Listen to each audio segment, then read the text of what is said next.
किए से क्षेत्रवासी राउत ना पुलिस को डर ना सरपंच को डर समस्त को निजर गोलाम परी भावुछि एक आम कहूनु कहते अभियोगकारी रंजित मल्लिक। रंजित का घर सामने खत गाड़िया करी घर बाहर देउना जहाद्वारा नाना रोग आक्रांत होउछंती रंजित का परिवार। अभियोग कले पुलिस आज काली कही ठकी देउछि। आरक्षी अधीक्षक को अभियोग कले अधीक्षक कथा शुणुना थाना अधिकारी। जाजपुर प्रशासन रे किए बड़ अधीक्षक ना थाना अधिकारी एवं सन्देह साधारण जनता।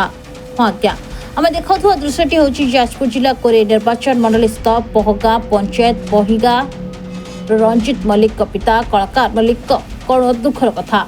घर सामने खत गाड़िया करी नाना जातीय पदार्थ को पकाई घर बाहर कर देना से गाँव क्षेत्रवासी राउत और सहयोगी कहीं खत पकाउछु आम घर बाहर असुविधा होगा असभ्य भाषा गाड़गुलस करने सहित ठेंगा बाड़ी धरी माड़ मारुवा खबर सामना कर माड़ खाई रोग वैराग्य शिकार हो जाजपुर रोड थाना एतला देला पर भी पुलिस कौन कथा शुणु अभियोग करछंती। ए नहीं आरक्षी अधीक्षक भेटी से अभियोग करथिले।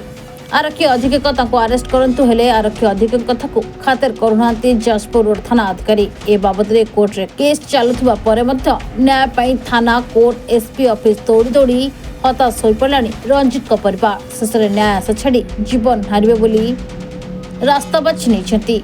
यदि क्षेत्रवासी परिवार को अरेस्ट न करा जाए आउ तंको न्याय न मिले शेष जीवन हारिबे बोली कहछंती रंजित तांको परिवार। देखा जाए रंजित को न्याय मिलुछि ना अत्याचार ताहा देखिबा बाकी रहिला। मो घर द्वार मुहरे आज्ञा खत बारंबार पड़ुछि। मु प्रतिरोध करिबारु मते अश्लील भाषा रे गाली दउचंती आज्ञा। मु सरपंच को भी जणै दिनी आज्ञा। सरपंच आस्तिले आज्ञा समाधान करिया पई। सरपंच को से आज्ञा लोक कहले आपण कोन ताड़ीबे मु सरकार रास्ता रे मो जगह रे मु पकेइबी। सरकार सब रास्ता आज्ञा उभय पग चलिबे आमे तांको बुझेइनु से बुझिया को नाराज आज्ञा। बारंबार प्रतिवाद करिबारु हमकु सोधासोधी करूचंती अश्लील भाषा रे। वर्तमान मो घरे नथिबा परिस्थिति रे मो मां को टेकाशुला फोगाडुचंती। मु भी प्रतिवाद करियारु मो मारिकी मो मुंड फटे देइथिले। मते भी हाणी जंती बाप पुओ क्षेत्रवासी राउतु राम राउतु दीपू राउतु आ विभू राउतु भी से तांको पीसी घर बे से माने भी बाहर चंती आज्ञा मारिया पई। दी तीन घर आज्ञा हमकु घर को आक्रमण करचंती आज्ञा। मु एई कथा को आईएएस को भेट करछि आज्ञा 8-10 थर आज्ञा एफआईआर भी देइछि आज्ञा। से मते कहिथिले आज्ञा न्याय देमु। आईएएस भी से जगह 3-4 थर गलेनी। से कहउचंती जे पुलिस वाला को हमर ताड़िया कदा ताड़ंतु सेठी जने एसपी सार कदिक आइदिनी सार कहले बुझिबु। एसपी सार आईएएस को फोन कले काहे फरवर्ड हेई नै से लोक एते दिन हेलानी आज्ञा। तथापि मु काली जाइदिनी आज्ञा आईएएस कदिक। आईएएस कहले दिने 2 दिन अपेक्षा करंतु। से लोक माने दिन को दिन अत्याचार बढ़ी चली जंती आज्ञा। हमकु बाट हाट माने सोधुचंती माने अश्लील भाषा रे आज्ञा कोन बे जाउछु एमते भाव रे सोधुचंती हमकु अश्लील भाषा रे। आपण भी मुहर धरी परिबेनी से जेमते भाषा कहउचंती।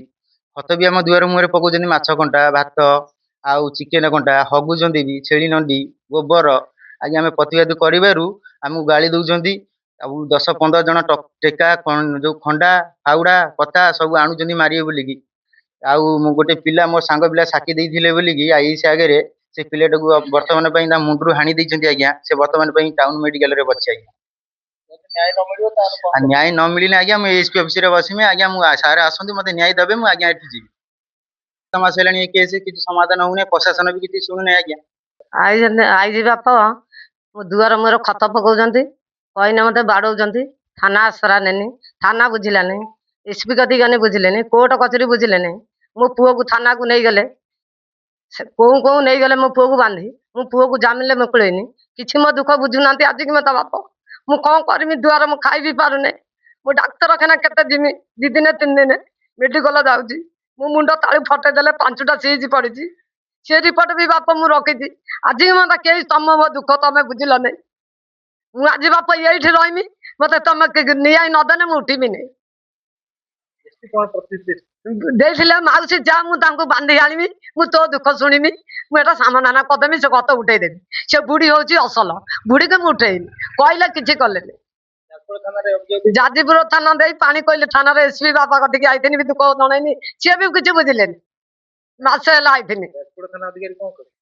କହିଲେ ଆମେ କମ୍ପରବାଜି କରିଦେବୁ ମାଉସୀ ଖତ ଉଠେଇଦେବୁ କହିଲେ ଆମେ ସରପଞ୍ଚ କହିଲେ ଉଭେପକ ଆଣିମୁ ଉଭେପକ ସରପଞ୍ଚ ଆଣୁ ଜେଗା ବାହାରି ଗଲା 3 ଦିନ ଟାଇମ ଦେଲେ ଖତ ଉଠେଇମି 3 ଦିନ ଯାଇକିନି ଆଜି 10 ଦିନ ହେଇଗଲା ଫେର ଖତ ଆଣିବା ମୋ ଦୁଆରେ ପକାଇ ହଗୁଛନ୍ତି ଆଉ ଖତ ଉଠେଉନାହାନ୍ତି କହିନେ କହୁଛନ୍ତି ତ ମୋ ବାଳ ଉପାରେ ଆଉ ମୁଁ କଣ କରିମି କି ଉପାୟ ମୋ ବାପା ତମ କତିକି ଆଇଛି ମୋ ଦୁଃଖ ବୁଝିବ ନା ମୁଁ ଏଇଠି ରହିବି।